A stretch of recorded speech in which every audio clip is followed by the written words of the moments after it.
السلام عليكم ورحمة الله وبركاته. ازيكم يا حبايبي؟ يلا نعمل ان شاء الله قشطة الافران في البيت بطريقة سهلة وبسيطة جدا، واتبع المكونات.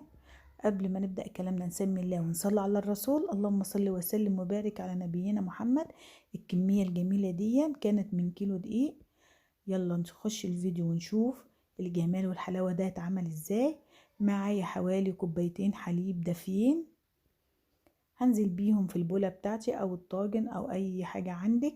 عليهم معلقتين 2 دقيق. طبعا احنا كده هنحضر الخميرة بتاعت قشطة الافران الاول.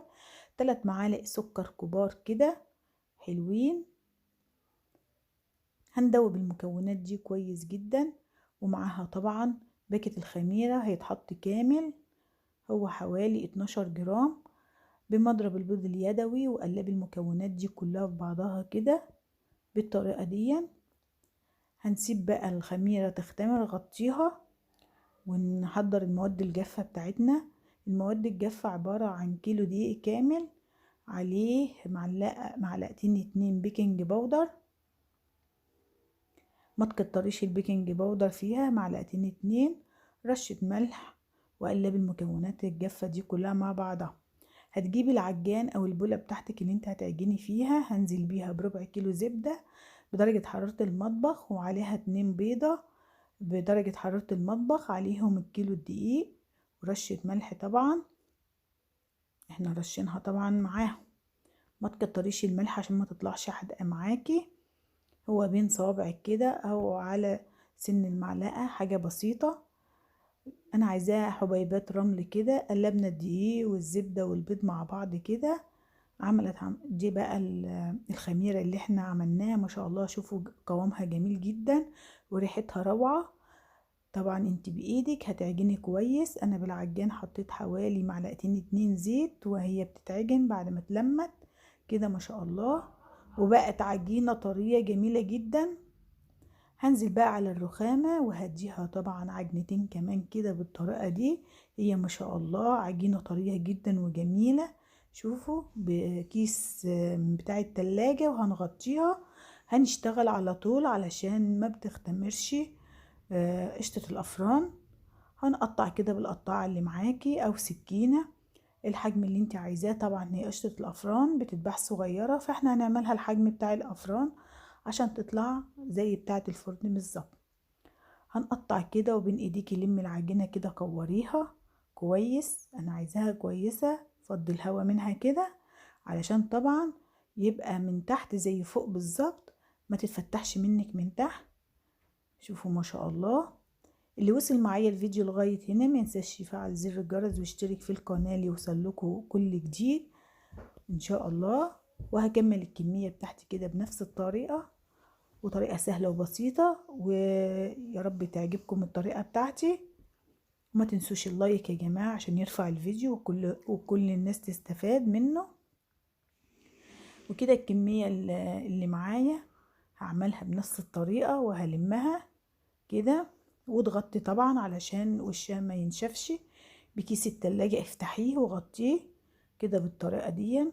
ما شاء الله ما خدتش وقت مني حاجة خالص. وكده انا غطيتها. هاجي بقى على الكمية اللي انا عملتها في الاول كده، هرصها في الصينية بتاعتي. وكده الكمية التانية هوريكم، هي تبطيطة واحدة كده بكف ايدك، بلاش بصوابعك. هتعملي على طول كل الكمية بنفس الطريقة كده. شوفوا ما شاء الله ما خدتش وقت مني حاجة خالص. وبأقل التكاليف هتعملي حوالي 110 أو 115 قرصة أفران من بتاعة القشطة الجميلة اللي كلنا بنحبها وبنعشقها وبنروح نشتريها بالغالي. ليه تشتريها بالغالي وانت تقدري تعملي كمية بالكيلو الدقيق؟ واللي على الصينية بتاعتي عملته بردك ممكن بالطريقة دي، ان انتي تحطيها على ايدك وتبطيها بطة واحدة بس. هنسيبها بقى حوالي ساعة تختمر علشان احنا في جو الشتاء. وغطيها كويس جدا علشان تختمر معاكي على طول. هو لو في الصيف هتلاقيها نص ساعة واختمرت معاكي. انا بكيس كده غطيتها، وغطيتها طبعا بفوط نظيفة.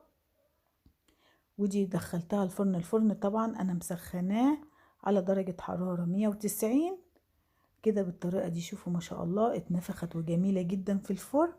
وادي الجمال. انت ظبطي بقى التسوية بتاعتك وحمري بقى، سويها من فوق وولعي الشواية من فوق كده، واديها اللون نفس لون الافران اهو ما شاء الله. ودي كانت الكمية ما شاء الله. شوفوا الجمال والحلاوة، حاجة كده من الاخر. شوفوا، حطي اللايك. انا اوريكم واحدة. شوفوا التسوية، سر التسوية طبعا بيبقى في ايديكي انتي. وشوفوا ما شاء الله طرية. يلا نفتح واحدة كده واوريكم شكلها من جوه ما شاء الله. كانت كمية وفيرة ما شاء الله عليها. انا بعشقها بصراحة وبحبها ما شاء الله. شوفوا ما شاء الله قلبها جميل جدا، ريحتها روعة روعة. جربوها بنفس الطريقة وقولوا لي رأيكم في التعليقات. يلا يا جماعة هفتح لكم واحدة بالسكينة وهوريكم برضك. شوفوا هي ما شاء الله منتفخة وجميلة وهشة، حاجة كده من الآخر. لو حابة تحشيها ملبن أو عجوة حاجة ترجعلك، أنا عملتها سادة ما شاء الله. شوفوا جميلة جميلة، جربوها بالطريقة دي. وده كان فيديو النهاردة، والسلام عليكم ورحمة الله وبركاته.